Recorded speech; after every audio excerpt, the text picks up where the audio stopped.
this way too early World Series 2024 picks edition of the MLB Gambling Podcast on the Sports Gambling Podcast Network is brought to you by BetRivers. Claim your risk-free bet up to $500 over at sportsgamblingpodcast.com/BetRivers. That's sportsgamblingpodcast.com/BetRivers. We're also brought to you by Game Time. Game Time tickets make the perfect holiday gift.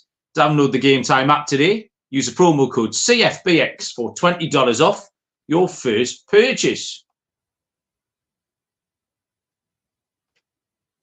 Welcome, everybody, to the MLB Gambling Podcast on the Sports Gambling Podcast Network. My name is Malcolm Bamford, coming to you from Newcastle upon Tyne in the northeast of England.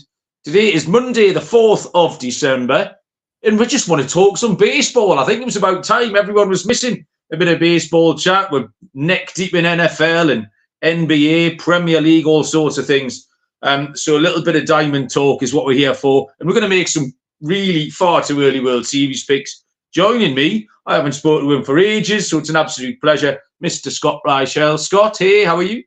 Yeah, doing pretty well. Looking forward to covering baseball. Been a while since I've actually seen you, since you started going self-sufficient with your podcast. So you're able to record without needing me anymore. So nice to see you. How have you been? I am very well. Bear in mind at all times, Scott, that going self-sufficient is nothing to do with me. As you well know, I remain technologically illiterate, but Barry has been doing all sorts of things. Yeah, it just means I've got less reason to contact everyone. Because normally I'm just asking people for help, getting on everyone's nerves. But it does mean I get to have a chat with people. But yeah, we've gone self-sufficient. So yeah, how's your winter sport going? How's the NFL and the NBA, etc.? Yeah, doing pretty well. NFL is a good weekend. NBA has been solid overall. If you have not followed any of those podcasts, I recommend you should, because you have picks every night. So I recommend watching those. But I do think if you wanted to look at, and it's thing that I can relate to with what you're dealing with, I feel like most people in the network forget the tennis show exists, because I do the editing and the posting at like 2 a.m. So I think nobody acknowledges that it exists, but I don't bring it up. So that's kind of how it balances out. But you're dealing with the same thing with the Premier League show at the moment. Yeah, we have been talking about the times at which we release it. I think it definitely affects how you do at the various times that you do things. But yeah, my NFL season's going remarkably well, actually. I feel competent at doing that. But a bit of baseball talk tonight. The first thing I want to mention with the baseball chat is we're trying to get the YouTube subscribers up. Munaf is cracking the whip, and we want to try and get to 1,000 YouTube subscribers. We've already got a few faces in the chat so far this evening. Travioli was first in. Beat TVDBJ, who was second. TVDBJ, I enjoyed his content. Were you at college basketball with Noah? I think it was college basketball, Trev. Is that right? I was going to say, I mean, I personally follow college basketball. I have not been on a show, but Trevor might be. I know Trevor's pretty active with most of the shows on the network. No, they were at some games. There was a weekend thing going on, and I think Trevor and Noah were there. Very similar look at, actually. Could have been a little bit of a twin brother thing going on, Trevor and Noah had. So yeah, if you are listening to this, if you're catching up at some point between now and April the 1st, give us a like on YouTube, a subscribe, etc. Because we're trying to unlock a few more features, which just helps everybody out if we can get to 1,000. Baseball. The first thing I want to ask you, Scott, is I think 2016, I was trying to work it out. I think 2016 was the first time I took any notice of MLB. So I'll be going into my 8th year of kind of watching it, probably my 7th year of betting on it, but only really my 3rd or 4th year of making future picks. It's only the 3rd or 4th time that I will have futures going on, that I'll have small long range bets. So do you bet off-season baseball? And if you do, how do you bet off-season baseball? So typically I will do some bets here or there, some long shots, but I do think that one important thing to mention with regard to betting futures in any sport is being willing to have the bankroll space to actually tie up your money for several months without being able to touch it. And I know it sounds kind of easy for some or difficult for others, but the point is, if you are going to be placing future bets, a reminder that you should not bet more than you feel comfortable with, because you're not going to be able to touch that money for a long period of time. So just remember that in your account. But I do think for the sake of futures, is difficult to bet this early in advance because the argument is you got to see how these rosters get created. You got to see who's on the move. There's already been a couple moves. For example, you have some managerial changes in the Cubs organization. You have Sonny Gray, for example, joining the Cardinals. So some teams have already made some moves. Other teams are waiting for the Ohtani news, and that's kind of the main elephant in the room that has not been solved yet. But for the sake of off-season moves, you can either bet based on speculation for the long-term futures, the title-winning futures, or maybe you just see an angle for a division you think's up for grabs. But the main purpose of betting this early in advance for me is to try to beat serious line movement potentially on teams that you think are being slept on. And I know that you and Noah last year were pretty spot on with the Diamondbacks and the Rangers. And a big reason why both of you took them that early was you thought the odds were just completely off on those teams. You thought that they were better than the markets reflected. And with the Rangers spending all the money in the world, it was a good spot to jump on them at potentially a large price when it was going to be shorter during the season. And you liked Arizona because you thought at some point the odds would drop and you thought that they were being slept on. So my advice this early, if you are going to bet on a big market, there's really no value on like the Braves or the Dodgers or any of these teams at this point in time, in my opinion. I know we're going to talk about our tier system we're about to do in a second, but the argument is, for me, if I was going to bet on a title-winning future, the whole purpose for me is to try to beat line movement and to get a great price. And the truth is, with the main favorites to win the award, the odds are not going to move that much in the next couple of months. That's kind of how I go about it. So even though we are going to do a tier system, and even though we are going to be giving out one team from an odds list section, I do have to point out that I would probably not be betting the first tier from Dodgers at like 6-1 or like in any of those, because I don't think the line's going to move, and I'd rather get information. I don't know if you agree with me or not. No, you're absolutely right. Firstly, and if I was going to tie some money up long term, it's not loads of money. What I tend to do, Scott, and it might be quite an amateurish thing to do, is I don't know how you manage your bankroll in your account, but I always level it out. So last night I took the Giants. I think I can't remember. I won something like £63.40, and I'll take the £3.40. Yeah, I don't like going to bed with the odd amount. And I know a lot of people like to do that. So your next bet would be £13.40. And what I'll do, I'll chip away. So I've actually bet the Detroit Tigers a couple of times so far this off season for the World Series. But I'll just chip away. So I'll put the £3.40 on, and then I'll put £2.18 on, and then I'll put £2.96 on, and then in a few weeks' time, I'll end up with £30 or £40 on the Detroit Tigers. I'll end up with £20 or £30. So you kind of don't miss it. So I will end up with a couple of $100 invested, but you don't feel like you've bet a couple of $100. And I've done that in the Premier League. I've got Aston Villa on the handicap in about 7 or 8 different installments. And all of a sudden, that looks like a really nice bet. But I didn't miss the £3 or £4 a time I was doing at it. I mean, you're kind of treating it like it's a piggy bank because you're just taking the leftover change and you're just throwing it away because you know you're not going to use it anymore.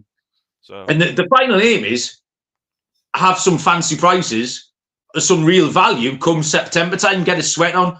Like, I enjoyed my Diamondback sweat. It wasn't going to make me rich if I won.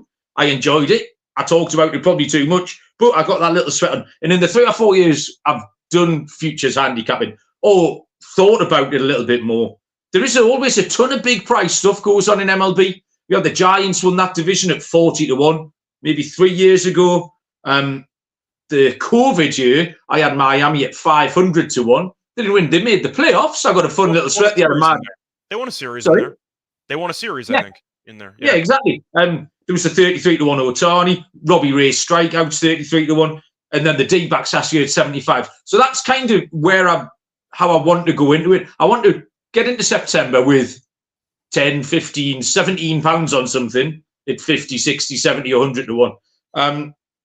So yeah, that's kind of my system. And I did enjoy looking around these markets as much as the Premier League and the NFL have been taking up a lot of everybody's time. It was nice just to get up and I'm looking forward to a bit of baseball chat, especially with the people who come in the chat as well, because there's some very shrewd operators in the Discord channel and in the YouTube chat. Captain Insano, who's currently in my top 1 favourite people of all time, but we don't need to touch on that again. Good evening, Captain. How are you? Lovely to see you. So yeah, we'll talk about some news and notes first before we get into the World Series stuff. let me tell you first about our brand new sponsor, Bet Rivers. Really enjoying Bet Rivers work, available in over 14 states, plus Ontario, Canada.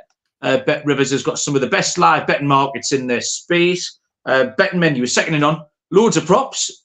Depositing and withdrawing is super easy on Bet Rivers. Have you got a play of the day in the NFL tonight, Scott?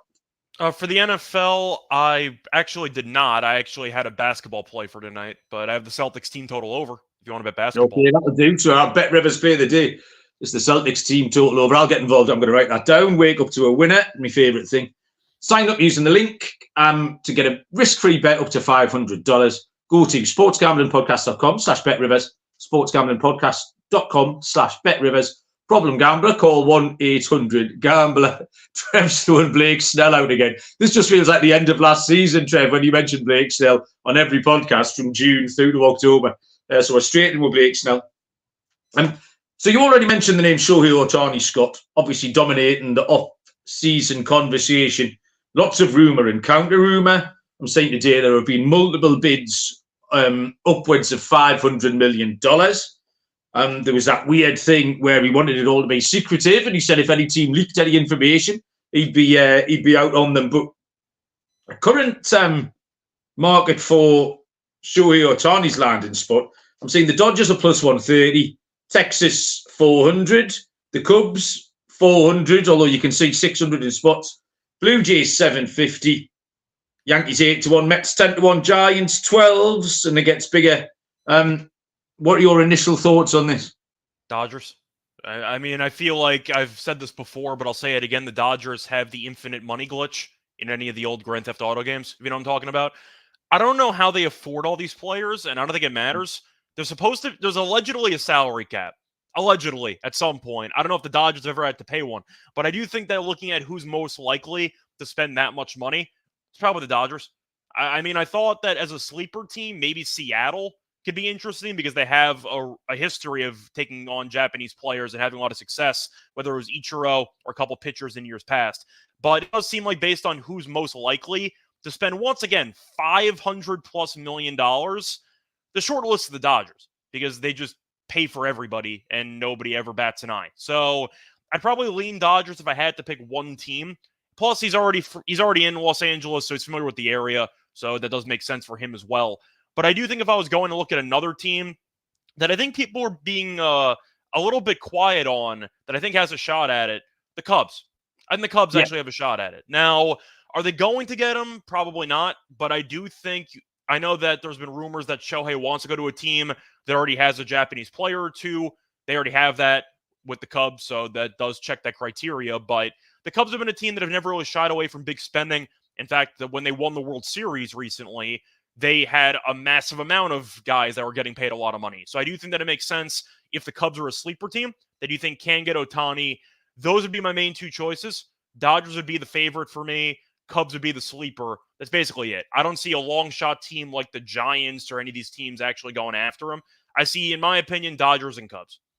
You? Yeah, I think when we touched on this, it might have even been at the All-Star break when we had one of these kind of fireside chats when there was a bit of lull in proceedings. I threw out the Cubs as a landing spot for Ohtani a long, long time ago. Yeah, the Dodgers don't really care. The luxury tax doesn't bother them at all. There was quite a lot of talk about the Blue Jays, although I think that might have been swayed by following Johnny Junder on Twitter. And yeah, the rest of them do just seem like also-rans.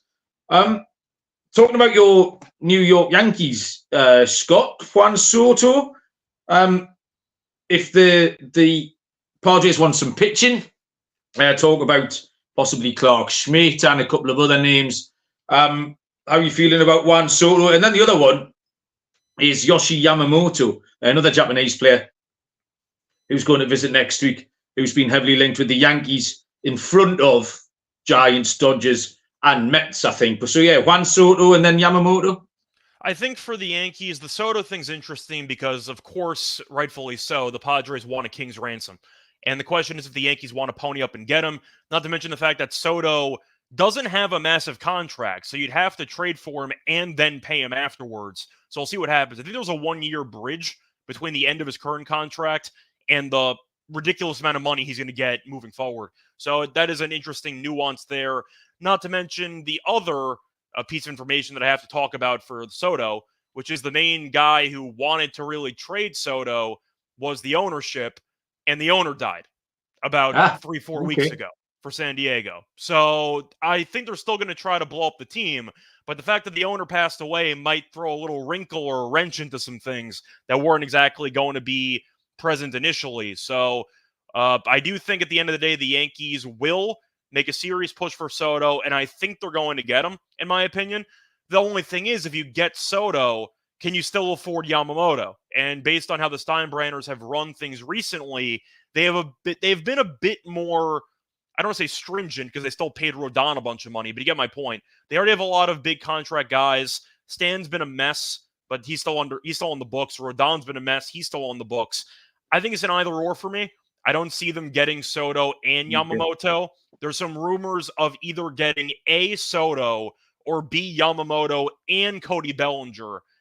I think the Yankees are going to get Soto, in my opinion. I just think that with the offensive concerns, he checks a lot of boxes. He's also young. He's proven. And even though Tanaka was very good for the Yankees, there is some risk involved trusting a relatively unknown player and assuming he's going to transition swimmingly into Major League Baseball. I'm going to lean Soto, in my opinion. The asking price is a lot, but I think that the Yankees fan base is going to force him to making that move. If you ask the Yankee fans right now who they'd prefer, Soto or Yamamoto, I think most people would pick Soto. So I think Soto is going to the Yankees, and I actually think the Mets are going to get Yamamoto, if you wanted a bit of a hot take there. So that's kind of how I'm looking at it. You agree or disagree? Yeah, I don't really know, Scott's the short answer. I know the Yankees were very, very visible in their pursuit of Yamamoto. The amount of times a lot of teams are, to be fair. He's incredible. Yeah. I said he's unproven. People have watched him play, and he's been great in the Japanese league, one of the best pitchers of all time in the Japanese league. But then again, it's still not an 100% certainty. Even with the recent success of Ohtani and a couple of the other Japanese players that came over, there's no guaranteed success between Japanese league and Major League Baseball. And if you're going to pay Yamamoto $200+ million, I do think you need a little bit of a guarantee there, and that's where Soto comes in my opinion. I think where the Mets will probably feel like they have an advantage, or at least an inside track, is Kodai Senga, because they brought Senga across, who's been excellent for them, which I think they would lean more towards taking that risk, having gone through that experience, you know. But yeah, it's certainly an interesting one. The free agent signing so far, I mean, winter meetings start this week, I think, is it Memphis? I think they're holding the winter meetings in. But yeah, Aaron Nola re-signed with the Phillies. Sonny Gray, and then what made me laugh was the Cardinals signed the 5 oldest pitchers they could think of to get in their rotation. I was waiting for a phone call off the Cardinals at one point. And yeah, the biggest available bat so far, you mentioned Bellinger, and you've got Chapman, Soler, Rhys Hoskins, and then in the pitcher ranks, Glasnow, Cease. Been a lot of talk about Cease, Corbin Burns. Trev, be interesting to see what you think of him. And then Cleveland, Shane Bieber. They look like moving him on. So there's still some big names, but it's not really a stellar list like it's been in previous seasons, Scott. Yeah, I feel like if you want to just break it down by overall position, for the hitters, it's fine. I mean, Rhys Hoskins is a major question mark, so you can make an argument he might be a decent get on the cheap for maybe a 1 year. I expect Hoskins to probably sign a 1-year deal, a 1-year prove-it deal, have a good year, get paid a bunch of money. That's how I'm expecting Hoskins to treat it, so he might be able to get acquired for a 1-year deal. As for the other guys you mentioned, the list is okay. I mean, Chapman was very good in April. He didn't really do anything after that, but he's still a very good defensive third baseman. So if you want to take Chapman, that's an option. He does get hurt a lot, though. Soler's a very intriguing name for me because I thought he had a pretty good year with the last couple teams he's been on. He's kind of bounced around. He's had injury issues, but he had a nice stretch there with Miami midseason, and that is also a big reason why he can attract a lot of attention during the offseason in a market with not as many great superstar hitters that we've seen in years past. I think Soler is an intriguing name to keep an eye on. I think a lot of teams can be interested in his services, especially after what he did in the World Series against the Astros a couple years ago. So I think he's an intriguing name I'm looking for from a hitter perspective. For the pitchers, I think Burns is fascinating because the Brewers they lost their manager. They've been very cheap with their overall talent for years at this point. Do you think they're going to trade him? Because based on how the Brewers have handled business in years past and the disagreements they've had with the money he's supposed to be getting paid over the last year or so with arbitration, all that stuff, do you think he's going to get traded? Because I can see that being a pretty realistic option that not enough people are talking about. Corbin Burns, yeah, I think, yeah, I absolutely do. Yeah. I know the Brewers tend to be ever so slightly underwhelming in these markets. But Yelich is probably the real big splash that they made. But yeah, I can see, and there's a lot of teams would be in the market for that kind of player as well. I think you have quite a lot of suitors, Corbin Burns, and the Brewers might just be able to do some different bits and bobs with that money. But yeah, I think it's more than a possibility. I would say Burns would definitely go. The relief pitching market made me laugh. You could have pulled the names out of a bag before I even, if I just blindsided you with Josh Hader's the big one. But then it's the old classics, Kimbrel, Aroldis Chapman, Hector Neris, and all stuff like that. So, I mean, yeah, Josh Hader, any thoughts particularly? It's kind of relief pitching is never particularly trustworthy and not something I would be throwing tons of money at. You think the Phillies are happy with Kimbrel? Of course not, no. So I think then he might go to Philly. That's my pick for Hader. I think they do a makeshift swap and they get rid of Kimbrel because he was not very good and he's had some flare-ups in the playoffs as well. I think Josh Hader is going to be a Philly. Josh Hader to the Phillies, okay. Scott has called his shot on Josh Hader to the Phillies. I think it makes a lot of sense, right? I mean, you lost your closer. Yeah, absolutely. A lot of Phillies' current relievers. A lot of them, I don't know if they're closer material. They might be setup men, something like that. But if you're looking for a high-profile closer, which Kimbrel might not be great, but he's still high profile, if you want to use that terminology. The Phillies have always been willing to shell out for good closers. I do think Hader makes a lot of sense for Philadelphia. Captain Insano reckons I'd be the youngest pitcher in the Cardinals rotation. Yeah, I'm not quite sure what the Cardinals are thinking.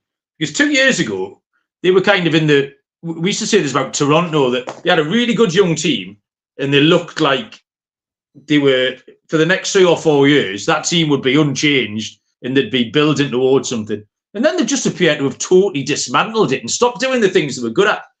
They always had a stellar defense and they've just sort of brick by brick pulled it apart. And I'm kind of carelessly, really. I'm not sure what the end game is for the Cardinals, but we'll see. They might surprise us. We're going to have a look at the World Series markets and make a couple of picks and observations. I'll tell you first about Underdog Fantasy. Great way to play alongside your favourite fantasy players all season long. NFL, NBA, NHL, college, basketball and football. Pick high, roll low on your favourite players' fantasy stats and cash in. So watch along, make your picks and maybe make a little cash over on Underdog's mobile app or website, underdogfantasy.com. Sign up with the promo code SGPN, Underdog. Double your first deposit up to $100. Underdog Fantasy, promo code SGPN. And Game Time, the ticket people, helping you get tickets for all the good stuff, sport, music, comedy and theatre, without the stress that buying tickets can induce. They've got loads of last-minute deals, flash deals, last-minute tickets, low price guarantee.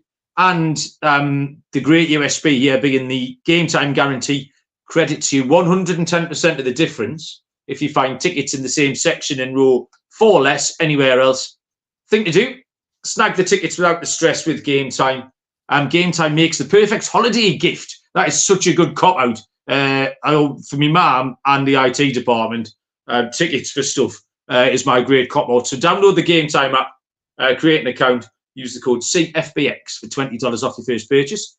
Terms apply. Create an account, redeem the code CFBX for $20 off. Download Game Time today. Last minute tickets, lowest price, guaranteed. Okay, World Series market, Scott. What I did here was, in fact, the first thing I would say is shop around, because especially lower down the list when you get into the fancy prices, there's a huge variance in stuff. So I know it's obvious advice, and I'm talking to people who've gambled for a long time. But yeah, do shop around. If you have to send money to people in other countries, wink, wink, or states, then do that. The top tier, for me, there's 3 teams here with single-figure odds. Actually, bigger prices than I've seen over the last few years. Very often the last few years, the Dodgers, Braves, etc., have been around 4-1, 5-1. It's 7-1 the field, approximately, this year. Atlanta and the Dodgers are hovering around the 7-1 mark, and Houston are at 9-1. So, of those 3, or a little line on all of those 3, Scott, does anyone blow your skirt up? Well, if you were talking about trying to get in early on a decent price, if the Dodgers do get Ohtani, let's assume that happens. What pricing the Dodgers are at? 5-1? 550? Maybe.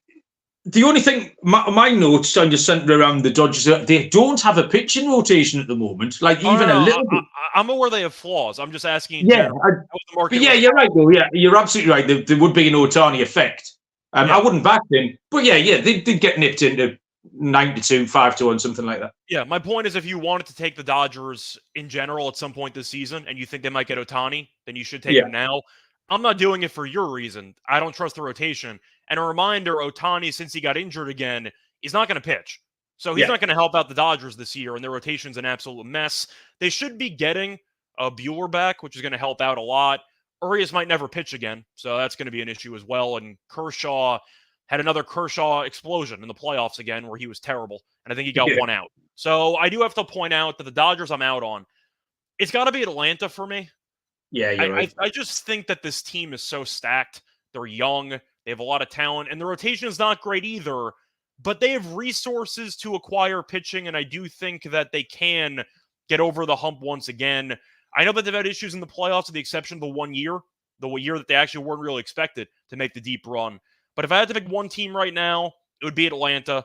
I think Atlanta as a favorite with the offense. I know the pitching's not great, but still, the offense is so damn good that you automatically have an advantage in basically every matchup you're in. They lost to the Phillies because the offense went cold, and the Phillies, for a series, went nuts offensively, and everybody hit home runs basically for that team. So they ran into the wrong team at the wrong time, and I think that was the story of it. But if I had to pick one of these favorites, Houston I'm kind of out on. They just seem too old to me at this point. I just feel like they have seen their best years past them. They're still going to be really good, don't get me wrong. Baker's not going to be there anymore, so I do wonder what the managerial situation is going to be moving forward. But I am going to kind of ignore the Astros in that aspect. If I had to pick a favorite, I'm taking the Braves. I completely agree with just about everything you said there. I think, first of all, I mean, the Astros in comparison to the Dodgers, the Astros won 90 games compared to the Dodgers at 100 and Atlanta at 104.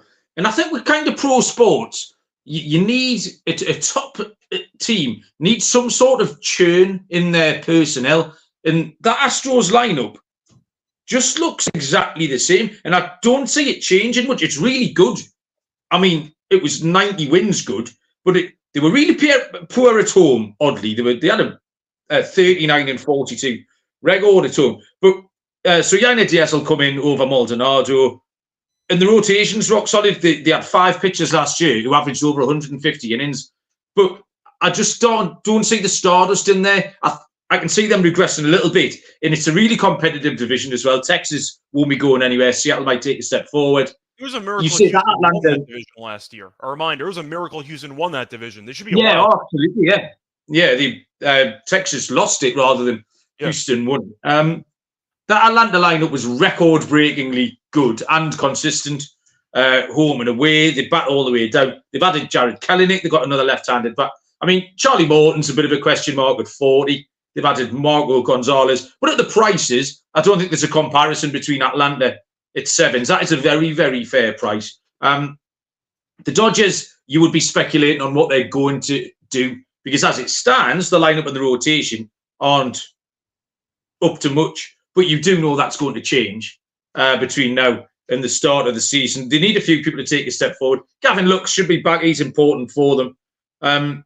But yeah, they haven't got a rotation even a little bit. So yeah, of that tier, Atlanta stands out by an absolute mile, I think, Scott. The second tier takes in a big glob of teams. Really, all with more questions than answers for me. This tier kind of goes from 10-1 out to 20-1. And it takes in Philly at 12s, Texas at 12s, the Yankees at 16s, Baltimore 18s, Blue Jays 20s, Padres 20s, Seattle 20s, and the Tampa Bay Rays at 20s. And they're just kind of all lumped in together because I think we know they've got some good players, and that's pretty much it. I found with this tier it was easier to say who I was out on, Scott, rather than who I was in on. I was out on the Yankees because I think they've just got too many things to fix. The one or two big money signings isn't really going to change that. I think Baltimore have to regress. Captain Insano's put a Baltimore in the chat there. I'm surprised you're out on 101 wins Baltimore. I last thought year. they were going to be your team from this section. I'm actually surprised. No, they 101 wins. They had an expected win total of 94, and they did flatter to deceive a little bit. I think they got away with it. And I can't take the Blue Jays or the Padres just because I don't know how they're going to address the issues that made them so untrustworthy last year. I can't. What term did you keep talking? You used the term repeatedly last year. We used the Blue Jays and the Padres. We were out on me and you. Yeah. And I don't know why that would change. Like the culture inherently. So even if they make a couple of good signings, I don't know why their fundamentals would change that roster construction. The Phillies look fun. I expect more consistency out of them, but I just want a bit bigger than 12-1. In Texas is a fair price because there's no reason they won't be thereabouts again. But I wouldn't be putting money on any of this little globe. I think, like I said, Atlanta at the top, and then I've got some more of the fancy prices down the bottom. But this little middle bit really did nothing for me, Scott. So I do want to read off something. This is the list of the last couple of winners. I'm going to ask you what these teams have in common. The Rangers, the Astros, the Braves, the Dodgers, the Nationals, the Red Sox, the Astros, and the Cubs. You know what those teams have in common? None of them won the division. They spend a ton of money. Okay. That's really how I'm looking at it. Those are the list of World Series champions for basically the last 7 years or so, 8 years. They spend a ton of money. So with that being the case, the way that I approached this exercise was to pick teams that are going to spend a lot of money. And the Yankees are going to. I'm not picking them because I think that, as you said before, the issues they have are bigger than roster construction. They have a lot of issues upstairs with the front office, with Cashman still being there, with Boone not being a great manager, and the ownership. So I'm not going to pick the Yankees. But the Phillies are a team that once again fit the criteria. They spend a lot of money. The problem is I do think their roster is inherently flawed, and I do think that they rely so heavily on home runs that if they have a shortage in the playoffs once again, they're going to lose because they rely solely on home runs, and I think that's going to be a problem. So if you want to look at who I'm thinking of taking in this section, does Baltimore spend money?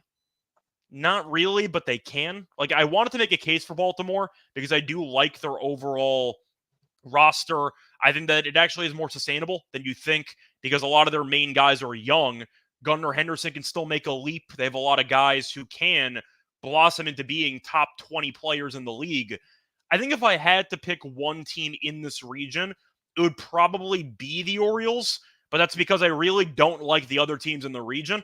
The Mets are an option if you think they spend a ton of money and maybe they turn around, but that's a cultural thing. They might be a jinxed organization. Shout out to Dylan. So I'm not going to pick the Mets because they just find ways to implode every year.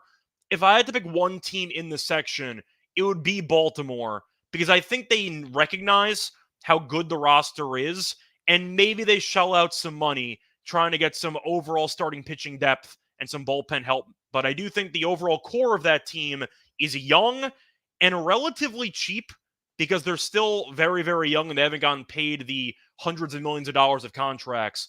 Baltimore's my pick in this section, but there's not many great options besides them. Yeah, Baltimore I find really easy to root for. They're a good team. I like a lot of the players you mentioned. Learning experience as well. They got killed last year in the playoffs to Texas. They can learn from that. We've seen it before. Yeah. I'm just not sure that the pitching, for me, I think they got away with it. Yeah. They would have to add some pitching. There was talk about them trading Anthony Santander, which I think would be a mistake because he's been one of their prime bats for a long time.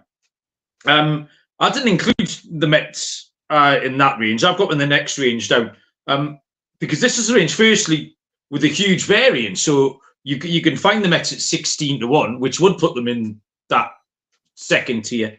But you can also find them at 35-1 in places. So they're double the price. So if you're dipping into this range, certainly have a look around. Let's see if I can drag up the just the odds on this range. I didn't make a list. Hang on, I've got it here. Well, do you want this tier to be every other team, or you want to create a separate tier after this? Yeah, well, we've got the sort of the really dog shit tier down at the bottom, which starts with the Angels. So yeah, this kind of takes in the Red Sox, Cubs, Twins, Mets, D-backs, Giants, Cards, Brewers, Reds, Marlins, Guardians, and Tigers, all kind of up to the really 75 to 100 to 1 range. And this was the range really that I was most interested in, Scott. Was there anything in here that caught your eye? I have a feeling we're going to see eye to eye on a couple teams here. The Cubs, I got to start off with. I think we're both going to like the Cubs. Were the Cubs on your list? Yeah, absolutely right. Yeah, I assume so. The Cubs addressed some issues they had already, and the offseason just started. Because I feel like most people looking at the Cubs last year, they arguably should have prevented Arizona from making the Dream World Series run because that should have been them, and they completely fell apart in the final month of the season. And the main reason why a lot of Cubs fans and a lot of baseball fans think the Cubs fell apart or why they blew games they should have won was their manager with David Ross. And now he's not there anymore. And they got Counsell. Now, Counsell, you can argue, has his own issues with his time in Milwaukee. Overall, I think he's a good manager. I think he's an above-average manager, and I think it's a massive upgrade in that department. The Cubs are also big spenders in years past, and they have been linked to Ohtani. So maybe if he does go there, you see the odds plummet. But the Cubs make a lot of sense because they fit the criteria of a big spending team that already has a lot of good pieces in place. And the one issue they had was managerial related, and they fixed it. Because Counsell, I think we'd agree, is a good manager with what he's done with the Brewers for the last couple of years. So I'm on the Cubs. I think the Cubs have a good price. Yeah, the Cubs, I mean, it was that one Seiya Suzuki dropped catch, pretty much, that had a butterfly effect over several teams. They've got a really similar outlook. Justin Steele was great last year as an SP1. The middle of the lineup is rock solid. And they're prepared to spend money, Scott. That was one of the big factors, so I completely agree with you. And I like them more than the Brewers. So I think you should get a playoff run for your money as well, if they can go past them. And there was the couple of other picks I had here were also Central teams, which kind of seems a bit perverse because the Centrals have been so terrible. Minnesota caught my eye a little bit. And I know they caught my eye towards the back end of the season and during the playoffs, and I did okay with them. They're sitting at 33 to 1. The Cubs are at 33 to 1, we should point out. The Twins are also sitting at 33. 87 wins they had last year. But I thought they were value for more wins, actually. And their expected win was 93. They had a good run differential, plus 119. And they've got lots of players who can take a step forward. If you can get a full season out of Royce Lewis, Edward Julian, who's projected to lead off, came in and did really well. And all year, we quite like their rotation, I think, on the show. Pablo Lopez, Ryan, Bailey Ober. And then the upside of players like Chris Paddock and Louis Varland. Louis Varland got onto my radar. He was a big reason. He was out of the pen, I think, for the last month of the season. Now, 33 to 1 is really fair about the Twins. But I did say to you already, I've already bet the Tigers. I've got a couple of bets on the Tigers. Haven't followed my own advice, which I gave at the top, because I've got 50 to 1 about the Tigers, and there's 75 to 1 knocking around. So I've completely stymied myself there. 78 wins last year. They've got a really young lineup, Scott. A lot of upside. Green, Torkelson, Carpenter, all had really good seasons. They made a couple of interesting additions, with hopefully one or two to come. Mark Canhar's gone in there. Kenta Maeda. These are kind of serviceable players. The Tigers could be this year's Diamondbacks for me. We've seen teams improve sort of exponentially. They can go from teams can improve 15 or 20 wins. I don't know how many wins Baltimore improved by last year, but it was a hell of a lot. So yeah, I've got Detroit down as possibly this year Diamondbacks, and I've got a little bit of 50 to 1, but I'll try and find some more 75s on the Detroit Tigers, Scott. Yeah, so we're actually going to agree on the Tigers as well. The big reason that I feel like is not being talked about enough, you know what the big move that the Tigers made during the offseason already was? Nope. They're no longer paying Miguel Cabrera. Oh, of course, yeah, Mickey. That helps. That's a decent amount of salary that was being wasted for a couple of years. I was going to say Javi Baez. It had to be Javi Baez, but I see him lurking down and batting 8th in the projected order. To be fair, Baez is still really bad at the plate, but he's still a good fielder, so there's that going for him. But just to remind everybody, Cabrera's contract, 10 years, $292 million. Not on the books anymore, which is definitely a nice piece. And even though Detroit isn't exactly a hot destination for free agents, the Tigers in the past have actually spent money on free agents. So it wouldn't shock me if the Tigers would open up the paycheck a little bit, the overall bank accounts, and pay some players. They might have to overpay to get them to go to Detroit, but we saw with Baez, this team is willing to spend, historically speaking. So I do think that the Tigers, who finished in second place last year, quietly finished second place in the AL Central. It's a really bad division. The White Sox are a joke. The Guardians don't spend any money. They might trade some pieces. We'll see what happens. There's not many teams to like. The Royals are a laughingstock. So I think if you want to do process of elimination, if you want to pick a team that has a shot to get in, you mentioned Minnesota. Minnesota I'm out on because I do think their overall offense is once again too home run dependent. And they are so bad with run and scoring position. They are so awful at stranding guys on base all the time. And the strikeout rate's too high for me. So is Detroit, but that's going to be the issue. But if I had to pick between Detroit and Minnesota, you're getting roughly 2 times the odds on Detroit. I'll take 2 times the odds at 60-1. I think Detroit's got a good price. Yeah, fair enough. I completely agree with you. I mean, a lot of names in there. What draws me is the names that we tend to like on the show on a weekly basis. Tarek Skubal, we talked about, Matt Manning. You've got Alex Friedo lurking around. So there's names in there. Last year too. If they can stay somewhat healthy, they were decimated like a month into the season. Yeah. Oh, absolutely. Yeah. And then there's players like Akil Baddoo, sort of, who 2 years ago was the name on everyone's lips, projected to lead off and steal 10 million bases. Downtime, came back and finished all right, you know. So they've got their sleeper potential, I think, Detroit. I've got one more pick, Detroit, by the way, that Eduardo did opt out, so they are missing a pretty big piece of that rotation from last year. Oh, yeah. So I want to mention that Erod is no longer there, so keep an eye out for him. But the Tigers, once again, I've seen them spend before 60-1 if you're looking for a really bad division and a team that can surprise some people. I think Detroit can be that team. I've got one more little flyer, Scott, at a ridiculous price. Have you got anything else, any other teams that you've got to throw out? So I do want to ask, since you brought up the Central, is any piece of you interested in the Reds at around 40-1? No. I think they overperformed a little bit last year, didn't they? And it was great. Another team like Baltimore that I like watching. They've got some fun players, but I just think they have to just drop off a little bit. So no, they're going to be fun. I'll enjoy them. I'll enjoy picking them and betting them in certain spots, but I don't think a sustained run will be coming out of Cincinnati. Do you disagree?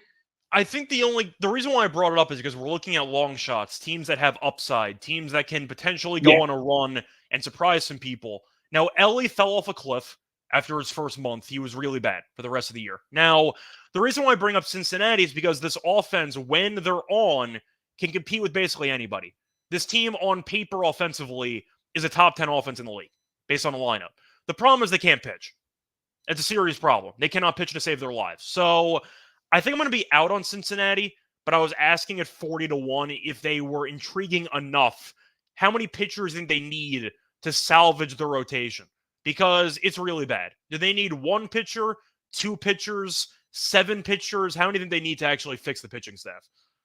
Thing is, I'm looking at their projected rotation now, right? And every single one of them, I love to bet on a nightly basis. If I saw that, I just get seduced by those 5 names. If I saw them on a Tuesday night in June when we're handicapping and the name was Hunter Green, I'd be like, oh yeah, I'll give Cincinnati a chance tonight. If the name was Graham Ashcraft, I'd think the same. If it was Andrew Abbott, if it was Nick Lodolo, Nick Martinez has just come in from San Diego, but I liked him last year. I had him on all my fantasy teams. So all of those names are kind of instantly seductive. So that's kind of what I was saying, that I will be in on the Reds in lots of spots, probably too much. And again, they've got that mad little infield thing with Ellie and Who else they got in there? Matt McLean, Spencer Steer in left field, Encarnacio Strand. They've got loads of players. I just think there's going to be one point in the season where they'll go like 8-25 or something and blow it. But yeah, I think they're going to be a fun team. We'll definitely be looking to make money off them, but I don't think I'd be taking 40-1 stuff. That's why I was kind of asking, because Cincinnati, I'm not a fan of the rotation as much as you are, but they have a lot of guys who've gotten injured in years past in that rotation. So when healthy, Lodolo is a big boost to that rotation. So yeah, that's going to help. I'm going to ask you, though, before we officially wrap up this section, are you running it back with Arizona? No. Is it because the price is too cheap, or you think it was a bit fluky? Yeah, I think a little. I do think I'd put them in the same envelope. I've already mentioned Baltimore, Cincinnati, Arizona. I just think they're going to drop off a little bit. I think it was a price thing for me. I knew they had upside, and that 75-1 was too big. I mean, what price are they at the moment? Kind of they'd be hanging around, 35-1. I mean, there's loads 18-1 in some places, in the size 35-1, but at those prices, Scott, absolutely not. No, the value is completely gone. I have got. Go on, mate. Sorry. I was going to say, you initially said you had one extreme team. The Tigers were that team, or you have a team besides the Tigers? Oh, you're not even close. You've got to go at least 5 inches down the page, Scott, before you get to my long shot. Okay, so I'm going to guess here, because why not? It's going to be a team that's disgusting, but I have to think of which team you picked. I like Ron Washington as a manager, but the Angels are about to lose Ohtani. And Trout. I'm not touching the Angels again for the next 10 years. That's what I'm saying. So I think the Angels wouldn't be it, but that's why I'm trying to think about it. I mean, the White Sox, if you think they get back on track, I'm going to guess you chose the White Sox. No, Scott, you are incorrect. Okay. The answer, obviously, is the Washington Nationals, Scott. Oh, of course. Yeah, why would it not be the Nationals? Of course. All right. Sure.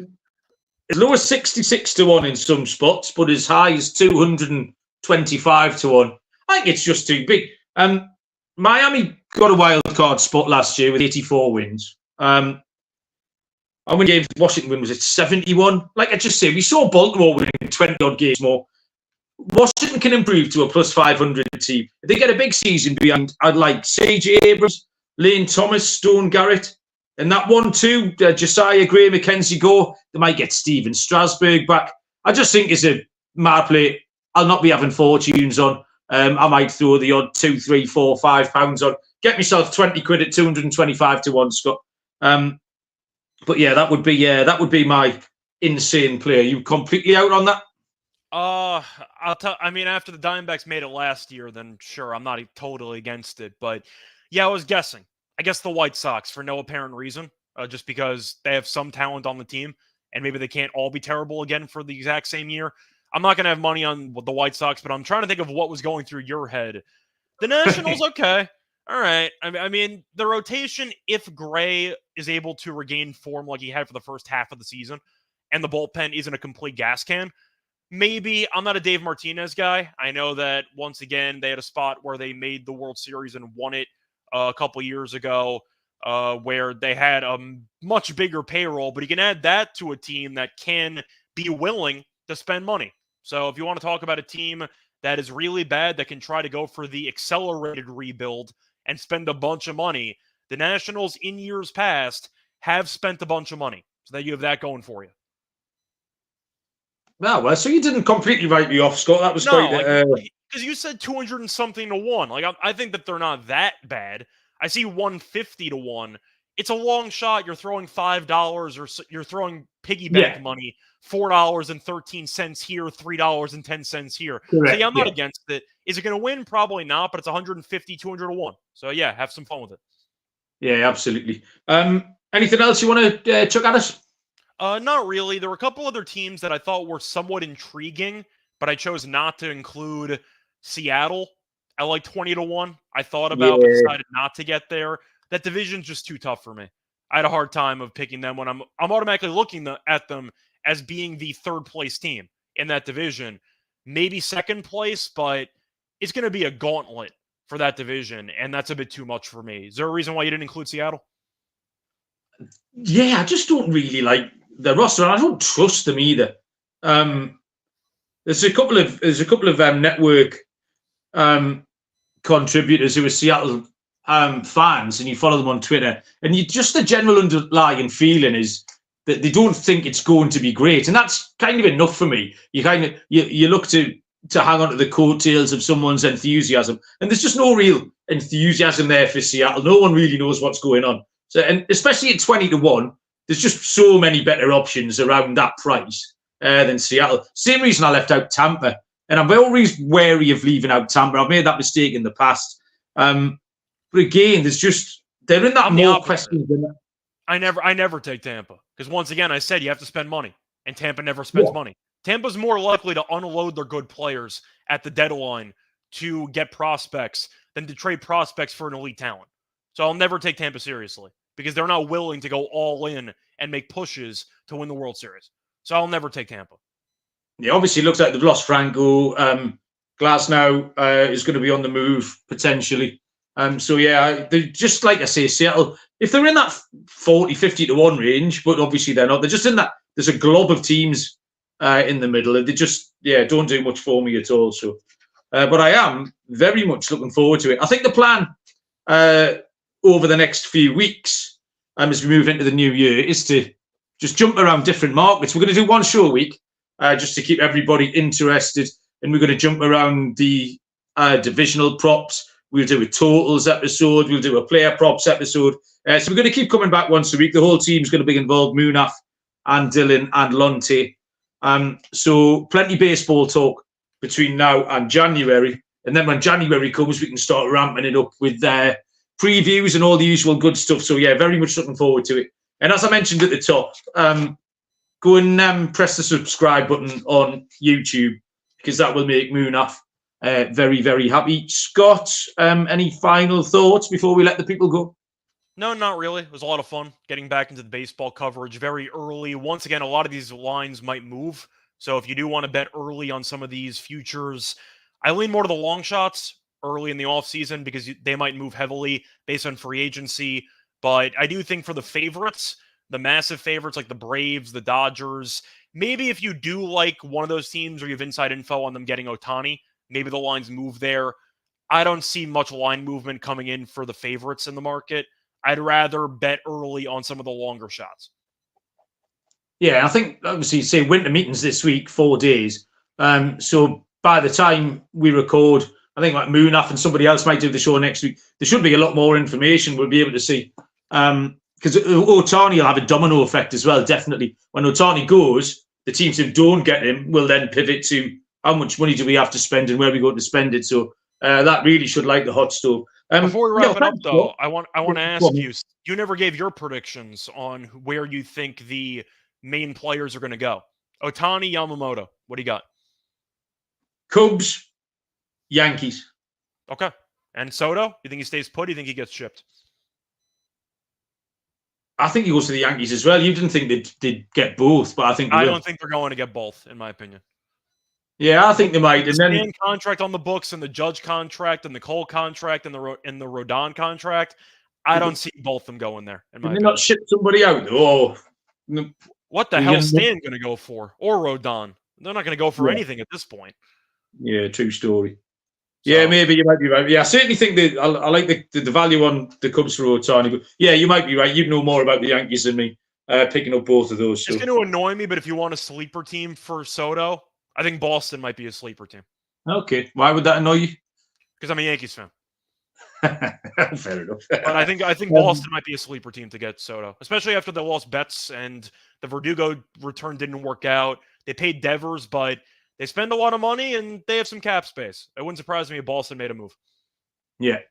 I am the pre-sale tickets for the London series went on up for sale this week, and I forgot to get them. I'd registered for the pre-sale. It's Mets Phillies, I think, and I absolutely adored going to the Cubs series last year. So I'm going to have to wait for the sale to reopen and get myself in, because they're doing a little weekend ticket where you can buy the same seat for the 2 days for the 2 games. So I'm looking forward to doing that. No, that was loads of fun, Scott. I've enjoyed looking across all the baseball websites and stats for the first time in a couple of months today. I've enjoyed talking to you and seeing the likes of Trev and Captain Insano, everybody else in the chat as well. Travioli, who was first in. So appreciate it. Keep your eyes peeled for the rest of our little preview series. By all means, come and get involved. Thank you very much, Scott. Good luck, whatever you're betting between now and next time. And we will see you down the road. Cheers.